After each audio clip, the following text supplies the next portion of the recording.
Good afternoon everyone. चलो दोस्त, आज हम एकत्रित हुए हैं बहुत ही शानदार से चैप्टर के रिवीजन के लिए जिसका नाम है अकाउंट्स एंड रिकॉर्ड्स। तो जितने भी बच्चे मुझे यूट्यूब पे देख रहे हैं, सबसे पहले तो वो लाइक करो इस वीडियो में, जो भी नीचे सब्सक्राइब का बटन है उसको क्लिक करो और अपने बहुत सारे दोस्तों को ये वीडियो शेयर करो। अब यार सुनो, ये वाला चैप्टर का जो रिवीजन है ना, मैं जानबूझ करके मॉड्यूल से ले रहा हूं। ऐसा इसलिए क्योंकि ये चैप्टर का थ्योरी क्वेश्चन एग्जाम में आता ही आता है, और थ्योरी पढ़ने का जो सबसे अच्छा स्रोत है वो है हमारी स्टडी मटेरियल। और आपके पास जिस भी फैकल्टी के नोट्स हो, आप वो वाली किताब खोल लो, या अगर आपके पास कोई फैकल्टी के नोट्स नहीं हो तो आप माशाल्लाह एक किताब खोल दो जिसका नाम है स्टडी मटेरियल। ठीक है, तो यार चलो यार शुरू करते हैं अकाउंट्स एंड रिकॉर्ड्स। सबसे पहले सर, इस चैप्टर में हम क्या क्या पढ़ने वाले हैं? पहले हम ये पढ़ेंगे किसको बुक्स ऑफ अकाउंट रखना है। फिर हम ये पढ़ेंगे मैन्युफैक्चरर को क्या रखना है, एजेंट को क्या रखना है, ट्रांसपोर्टर को क्या रखना है, वर्क कॉन्ट्रैक्ट वाले को क्या रखना है। फिर हम ये देखेंगे कि सर फिजिकल फॉर्म में रखना है या इलेक्ट्रॉनिक फॉर्म में रखना है। फिर अगर आपने अकाउंट्स नहीं रखे तो फिर आपको क्या सजा मिलेगी, और सर क्या जन्मों जन्मांतर तक अकाउंट रखना है, आखिरकार कितने साल तक अकाउंट रखना है, ये हम इस चैप्टर में देखेंगे। वीडियो का ड्यूरेशन 30 से 40 मिनट्स का रहेगा, और उसके बाद आपको एक वादा करना है। हाँ सर, वादा। क्या वादा? कि जैसे ही ये वीडियो आप देख लोगे उसके बाद इमीडिएटली इस चैप्टर को याद करोगे। इस चैप्टर को बिना याद करे आप एग्जाम में नहीं जा सकते, क्योंकि ये चैप्टर समझने का तो है, पर समझने के साथ साथ इस चैप्टर में चीजें याद रखनी पड़ेगी। सिर्फ कैसे याद करना है? वैसे ही जैसे तुम ऑडिट और लॉ के रट्टे लगाते हो, वहां पे तो कुछ समझ में भी नहीं आता है फिर भी रट्टे लगाते हो। यहाँ पे आपको समझ में आएगा और आपको की वर्ड्स की पॉइंट्स आपको याद रखने पड़ेंगे। ठीक है, चलो यार शुरू करते हैं। तो चलो सबसे पहले जो इंपॉर्टेंट बातें हैं वो हम आ जाओ, ये सब कुछ काम का नहीं है। Relevant definition, accounts and record, section number 35। Section number 35 sub section 1 बोलता है हर रजिस्टर्ड पर्सन को अकाउंट्स रखने हैं कहाँ पे? At principal place of business. इसको अब हम प्यार से बोलेंगे पीपीओबी, जो उसने सर्टिफिकेट ऑफ रजिस्ट्रेशन में बताई। जब आपने जीएसटी नंबर लिया होगा तो आपने एक तो पीपीओबी बताई होगी और एक एपीओबी बताई होगी। तो उस पीपीओबी पे आपको सारे के सारे डॉक्यूमेंट्स रखने हैं।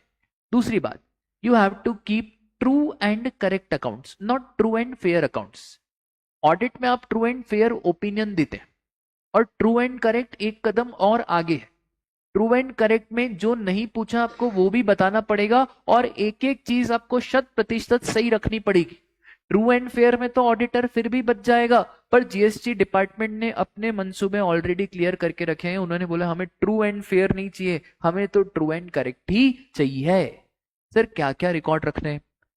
प्रोडक्शन और मैन्युफैक्चर ऑफ गुड्स, इनवर्ड और outward supply of goods, stock, input tax credit availed, output tax payable और such other particulars as may be prescribe. तो ये तो इन्होंने 5-6 डॉक्यूमेंट्स आपको बोले हैं सेक्शन के अंदर।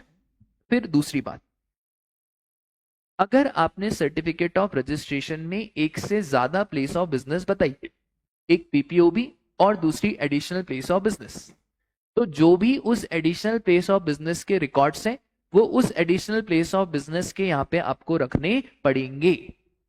ठीक है, एक और चीज, आप चाहो तो रिकॉर्ड्स को इलेक्ट्रॉनिक फॉर्म में भी रख सकते हो, in such manner as may be prescribe. उसके बाद 35 सबसेक्शन 2 बोलता है एवरी ओनर और ऑपरेटर ऑफ वेयरहाउस, गोडाउन और any other place used for storage of goods.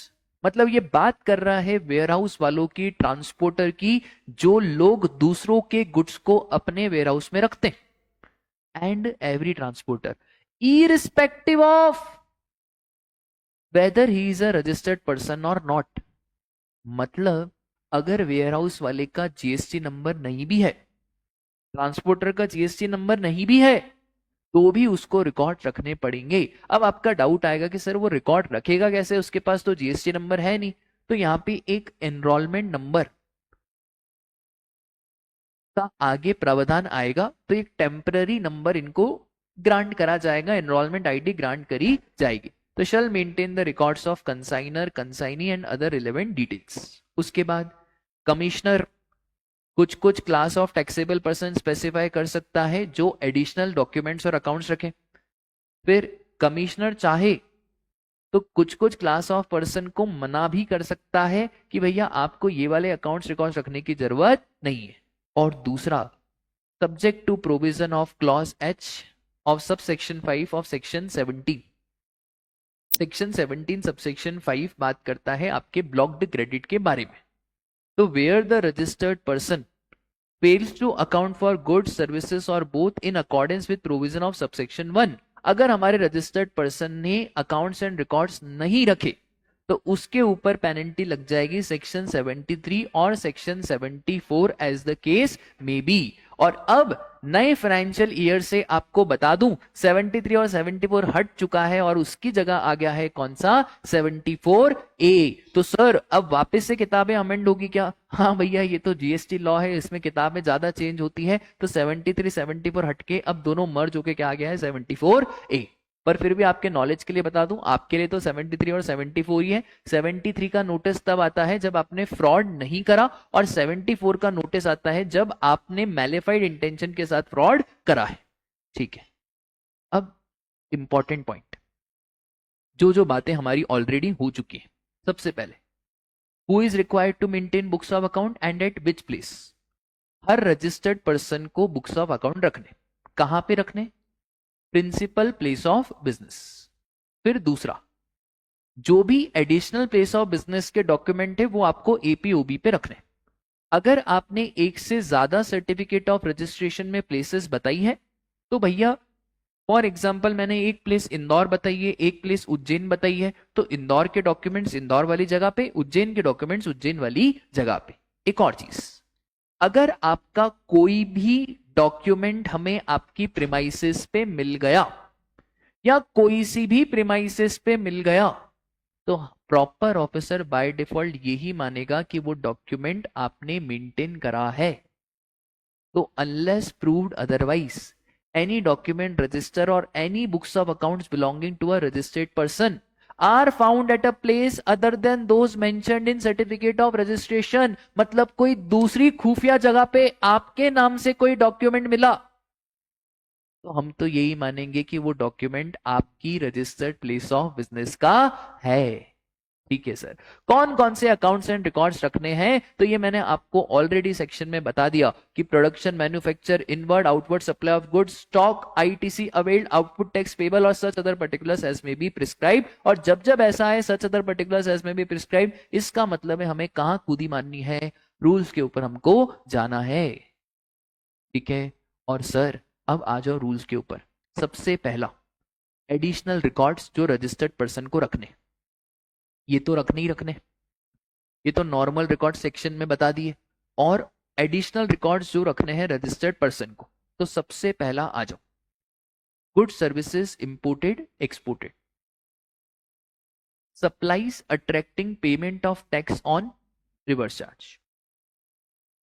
जो भी ट्रांजैक्शन है जिसके ऊपर आपको रिवर्स चार्ज में टैक्स देना है, उसके invoice, bill of supply, debit note, credit note, refund voucher सब रखो।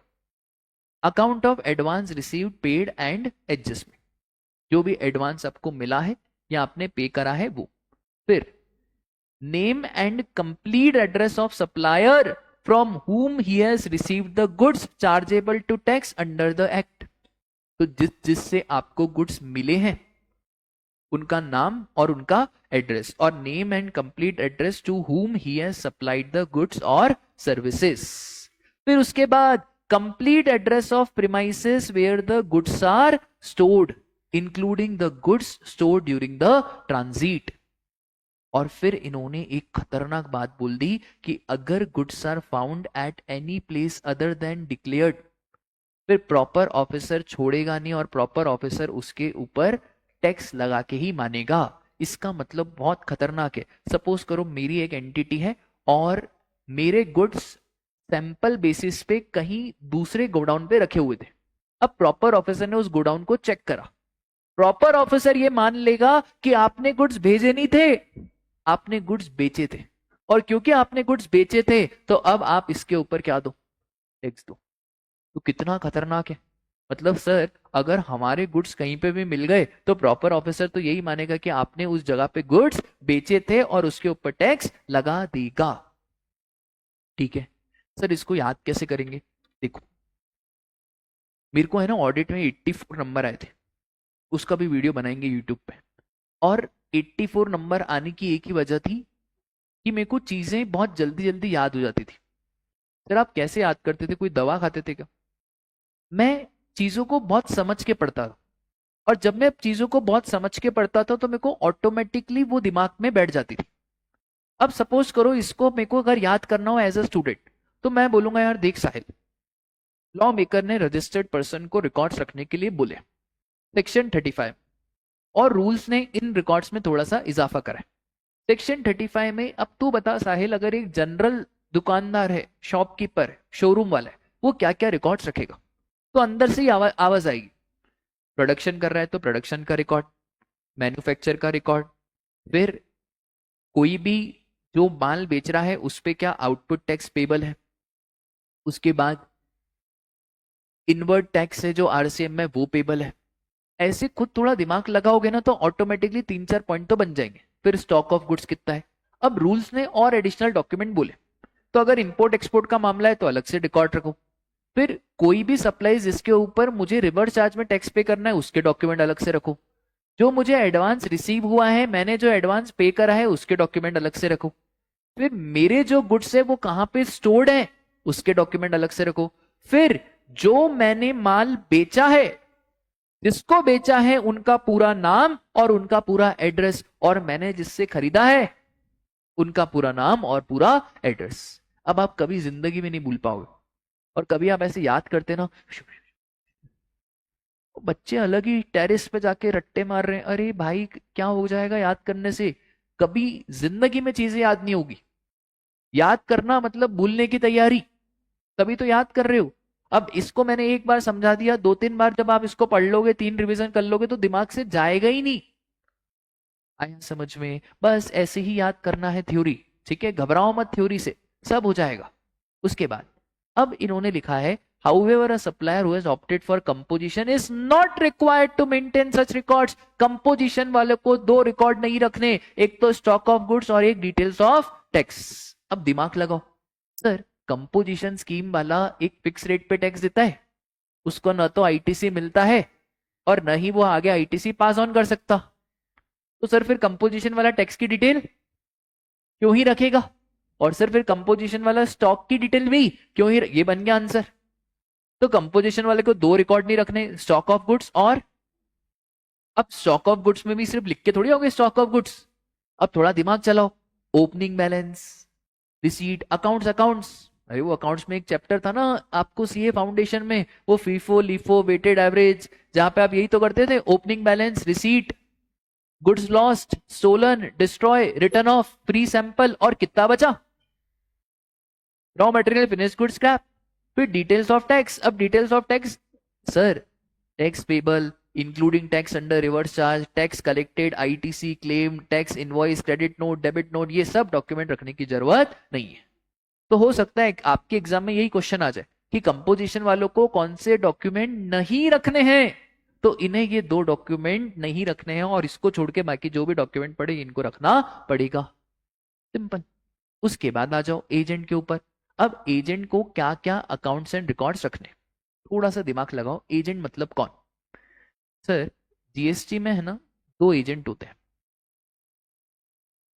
प्रिंसिपल एजेंट और कंज्यूमर।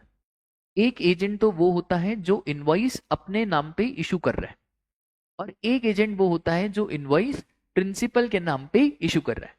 हम जब भी एजेंट की बात करेंगे तो हम वो एजेंट की बात करेंगे जो इनवॉइस खुद के नाम पे इशू कर रहा है। अब सर एक बात बताओ, प्रिंसिपल एजेंट को इतने सारे गुड्स बेचेगा, उसका रिकॉर्ड होना चाहिए। एजेंट आगे बेचेगा, उसका रिकॉर्ड होना चाहिए। क्या एडवांस मिला है उसका रिकॉर्ड होना चाहिए। स्टॉक कितना मिला है, कितना क्या आईटीसी है, उसका रिकॉर्ड होना चाहिए। तो देखो ना यार, एजेंट को कौन कौन से डॉक्यूमेंट रखने। सबसे पहले ऑथराइजेशन। एजेंट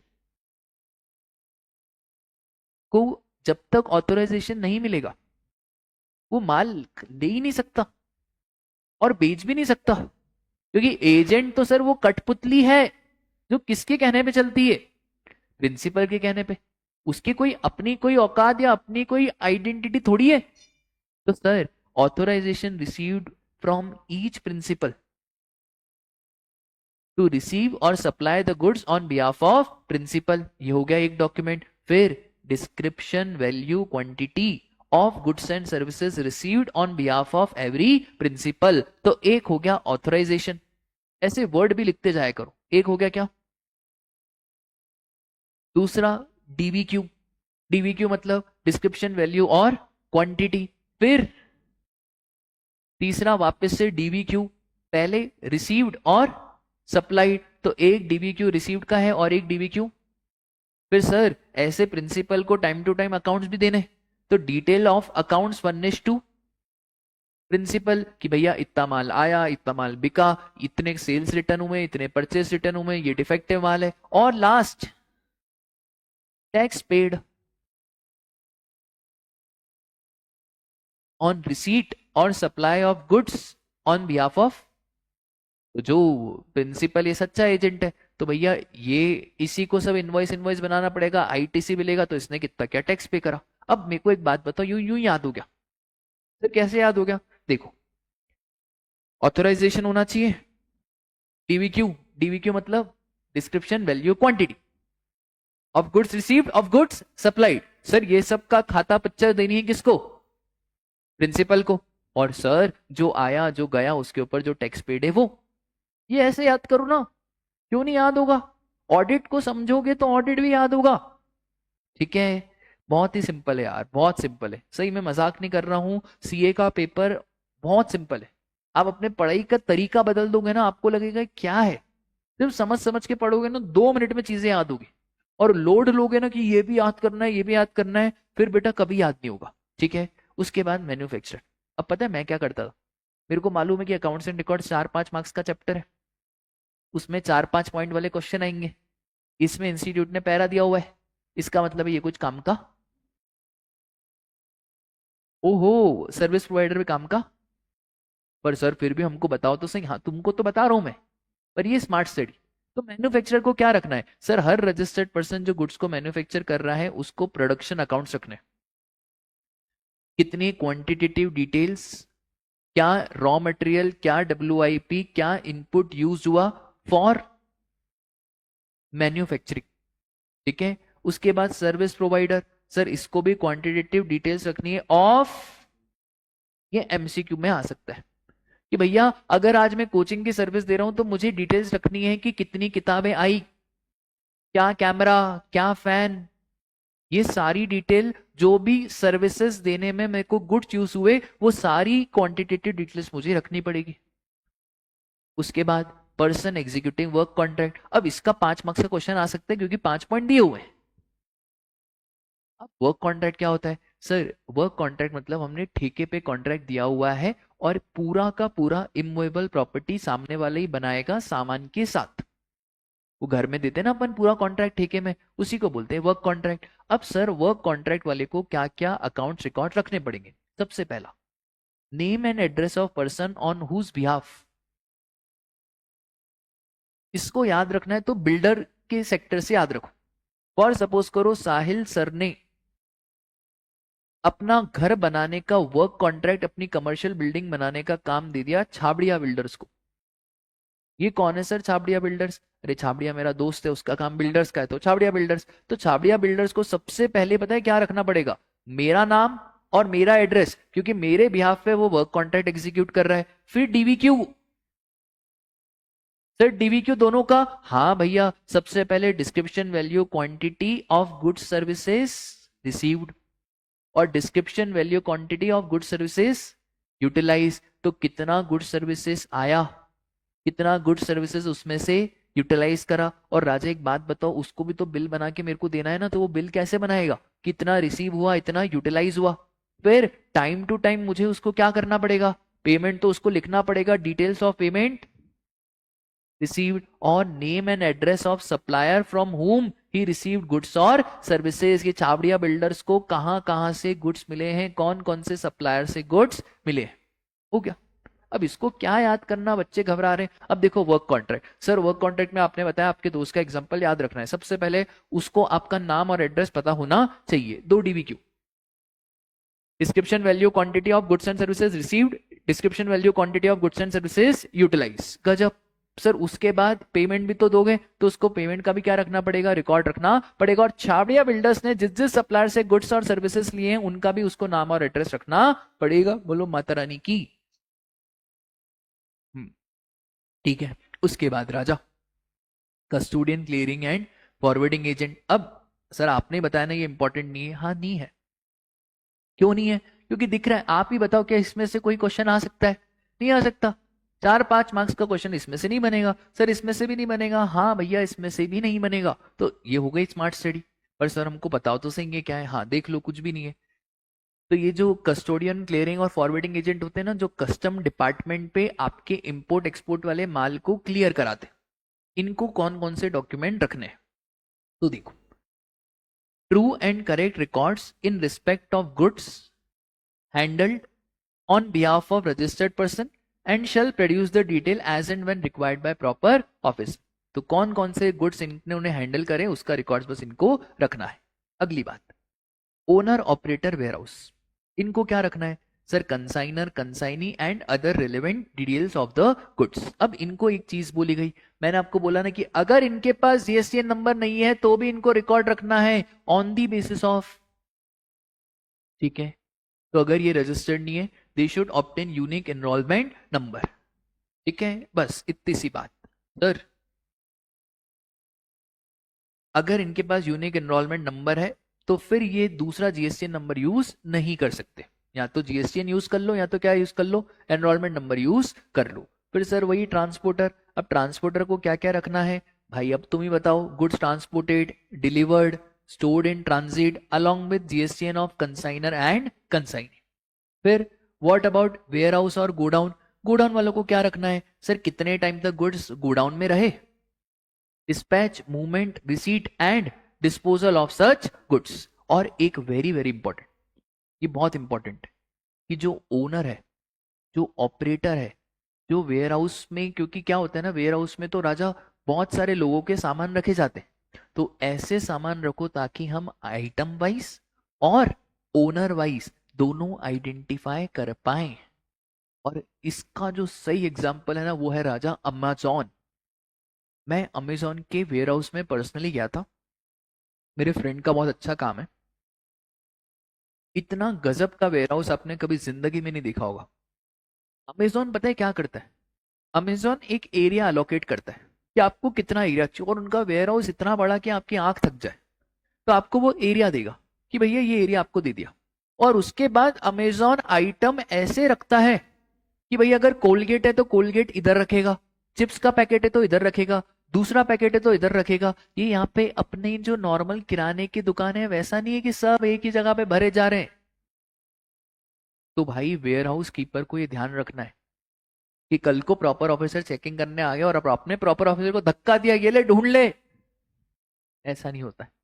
तो आइटम वाइज भी रखना है और ओनर वाइज भी रखना है, ठीक है। सर रिकॉर्ड्स कैसे रखना है, तो राजा रिकॉर्ड्स आप मैन्युअली भी रख सकते हो, पर अगर मैन्युअली रख रहे हो तो सारी बुक्स ऑफ अकाउंट को सीरियली नंबर दो, जनरल को, लेजर को, और कैश बुक को, परचेज बुक को, सेल्स बुक को, सबका एक सीरियली नंबर होना चाहिए। इलेक्ट्रॉनिक फॉर्म में रखो, जमाना इलेक्ट्रॉनिक का है, तो sir you can store data on electronic device, Tally वैली में रखो, हार्ड ड्राइव में रखो, ठीक है। अब एक चीज याद रखना, अगर आपने इलेक्ट्रॉनिक डिवाइस में रखा है तो सबसे पहले it shall be authenticated by means of, ये एक होता है डीएससी, मैंने आपको क्लास में समझाया था, डिजिटल सिग्नेचर सर्टिफिकेट, ठीक है। तो आपका data should be authenticated by DSC. अब देखो ऑनलाइन में ना बड़ी दिक्कत होती है, मैनुअल में तो आप फोटोकॉपी कराओ, ऑनलाइन में हार्ड ड्राइव क्रैश हो गई तो सारा डाटा गया, और फिर प्रॉपर ऑफिसर चेक करने आ गया तो इसलिए इन्होंने बोला you should keep what, backup. Backup नहीं रखेंगे तो दिक्कत हो जाएगी। तो keep the backup and shall be maintained and preserved in such manner कि अगर डिस्ट्रक्शन हो गया तो फिर हमारा information reasonable period of time के रिस्टोर हो पाए। ऐसा नहीं कि डिस्ट्रक्शन हो गया आपने बोला अब तो 5 साल लगेंगे साहब, ऐसा थोड़ी होता है। 5 दिन लगेंगे, 7 दिन लगेंगे तो चलेगा। उसके बाद सर जैसे ही सामने वाले ने, प्रॉपर ऑफिसर ने रिकॉर्ड्स मांगे आपको देने पड़ेंगे, और वो चाहे तो हार्ड कॉपी में भी आपसे रिकॉर्ड्स मांग सकता है या इलेक्ट्रॉनिकली रीडेबल फॉर्मेट। ठीक है सर, आपने रिकॉर्ड दे दिया पर उस पर पासवर्ड लगा था, तो क्या पासवर्ड बताना पड़ेगा? अरे यार पासवर्ड बताना पड़ेगा, फाइल का पासवर्ड, फिर आपने कौन सा कोड यूज करा है उन सारे कोड्स का भी आपको एक्सप्लेनेशन देना पड़ेगा। ठीक है, तो sir if required you have to share sample copy of access codes. ठीक है, ताकि वो सारी चीजें क्या कर पाए, एक्सेस कर पाए। ठीक है, फिर सर क्या मैं ओवरराइट कर सकता हूं? देखो इलेक्ट्रॉनिक में तो ओवररिटन का कोई कंसेप्ट है नहीं, मैनुअल में वो ओवरराइट हो सकता है। इलेक्ट्रॉनिक में तो आप एंट्री डिलीट करके वापस से कर लेना, पर मैनुअल में ये सारी चीजें होती है। तो सबसे पहले बोलते हैं कि यार you can not erase, efface और ओवरराइट। तो ना तो आप इरेज कर सकते हो, ना तो आप इफेस कर सकते हो। इफेस का मतलब ये होता है कि सर आप उसको अलग ढंग से चेंज कर दो। इरेज मतलब पूरा मिटाना, और इफेस का मतलब जैसे 6 है तो बहुत सारे लोग 6 को ये 8 बना दिया, दिस इज व्हाट इफेस और ओवर रिटन। ठीक है सर, अगर हमसे गलती हो गई, क्लैरिकल नेचर की हुई, 1 2 4 लिखना था 1 2 3 लिख दिया, सर आप उस गलती को काटो अंडर अटेस्टेशन। सर ये क्या होता है? देखो मैं आपको बताता हूँ मेरा एग्जाम्पल। देखो हमारा जो रेंट एग्रीमेंट हुआ था ना, उसमें बिल्डर साहब ने लिखा था कि 10% इंक्रीज होगा। तो मैंने बोला नहीं यार 10% तो बहुत ज्यादा है, इसको 5% करो। तो बिल्डर ने बोला चलो ठीक है 5। मैंने बोला ऐसे थोड़ी मानेंगे, लाइक काम करो इसको काटो और फिर यहाँ पे कितना लिखो। फिर मैंने बोला अभी सिर्फ 5 नहीं लिखना, इसके ऊपर एक काम करो, क्या घुमाओ, इसको बोला जाता है क्या, अटेस्टेशन।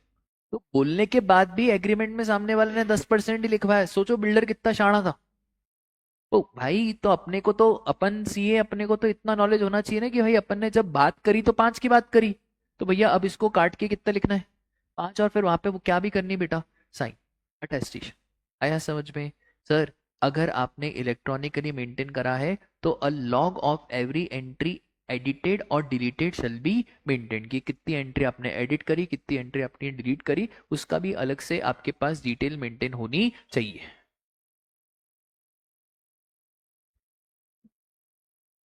ठीक है, उसके बाद sir invoice, bill, credit note, debit note, delivery challan shall be preserve. ठीक है, कितने साल तक प्रिजर्व रहना चाहिए वो आगे आपको बताया जाएगा। ठीक है, फिर what are the consequences? Sir अगर आपने अकाउंट्स रिकॉर्ड्स नहीं रखे तो सेक्शन 73 और 74 की पेनल्टी आपके ऊपर लग जाएगी। अब very very important, period of retention of accounts, section 36। ये याद रखना सेक्शन 36, क्योंकि इसी से सेक्शन याद रहेगा। सेक्शन 36 बोलता है 6 साल तक के लिए रिकॉर्ड रखो। 6 साल मतलब कितने महीने, और 36 का डबल क्या होता है? ये हो गया सेक्शन 36 याद, पीरियड भी याद हो गया। तो सेक्शन 36 बोलता है कि भैया रजिस्टर्ड पर्सन को until the expiry of 72 months from due date of furnishing of annual return for the year pertaining to such accounts and records। इसका मतलब है सर अगर मैं बात करूंगा फाइनेंशियल ईयर 23-24 की, तो फाइनेंशियल ईयर 23-24 का जो एनुअल रिटर्न का ड्यू डेट आता है वो आता है 31/12/2024। अब इसमें भी कितना जोड़ दो, ठीक है, पर आप एग्जाम में 6 साल नहीं लिखोगे, यू विल राइट 72 मंथ्स। ठीक है, तो 31/12 में जोड़ दोगे 72 मंथ्स, तो ये आ गया आपका 31/12/2000। तो आपको 23-24 के डॉक्यूमेंट रखने पड़ेंगे 31/12/2030 तक। बट लॉ मेकर बोलता है कि अगर आपके ऊपर कुछ केस हो गया, कोई अपील चल रही है, कोई रिवीजन चल रहा है, कोई भी प्रोसीडिंग चल रही है before appellate authority, revisional authority, appellate tribunal और कोर्ट, या तो आपने फाइल करा है या तो कमिश्नर ने, या तो any investigation under chapter 19 of GST, तो फिर आपको जो अकाउंट्स एंड रिकॉर्ड्स रखने हैं ना, वो एक तो ये देखना आपको 72 मंथ्स और 1 year after disposal of appeal, दोनों में से विच एवर इज लेटर। ठीक है सर, इसका कोई एग्जाम्पल दो ना। अरे एग्जाम्पल सपोज करो राजा, यही लेते हैं एग्जाम्पल, फाइनेंशियल ईयर 23-24। अब मुझे एक बात बताओ, फाइनेंशियल ईयर 23-24 के अकाउंट्स रिकॉर्ड्स मेरे को कब तक रखने थे? 31/12/2030। ठीक है, अब क्या हुआ ना, 30 जून 2030 को एक 23-24 के रिगार्ड्स में एक केस हो गया, हम भी नहीं माने, हमने भी अपील फाइल करी। हमने क्या फाइल करी भाई? अब 30/9/2030 को इस अपील का फाइनल रिजल्ट आ गया, ये अपील फाइनली डिस्पोज ऑफ हो गई। अब लॉ मेकर बोलता है इतनी घाई मत करना 31/12 को अकाउंट्स एंड रिकॉर्ड चलाने की, इससे भी कितना जोड़ लो, मतलब 30/9/2000, तो 30/9/31 और 31/12/30 दोनों में से विच एवर इज लेटर, तो आपको अकाउंट्स रिकॉर्ड रखने पड़ेंगे कब तक? ठीक है, इसका मतलब है सब इधर ध्यान दो, अगर कोई अपील नहीं हुआ, कोई इन्वेस्टिगेशन नहीं, कोई रिवीजन नहीं, 72 months from the due date of filing of annual return, खत्म। पर अपील है, रिवीजन है, तो एक डेट तो 72 months from the due date of annual return और 1 year after the final disposal of appeal whichever is later, क्योंकि भैया अब अकाउंट्स एंड रिकॉर्ड्स रखना है तो फिर विच एवर इज लेटर। ठीक है, इसी के साथ आपका अकाउंट्स एंड रिकॉर्ड्स वाला चैप्टर डन डनाडन खत्म होता है। वीडियो को लाइक करो, शेयर करो, और वो जो सब्सक्राइब का बटन है उसको फटाफट से क्लिक करो और बेल आइकन पे प्रेस करो, ताकि आपको सारे के सारे रिवीजन वीडियोस के नोटिफिकेशन आते रहे। तब तक के लिए bye bye, take care, Tata.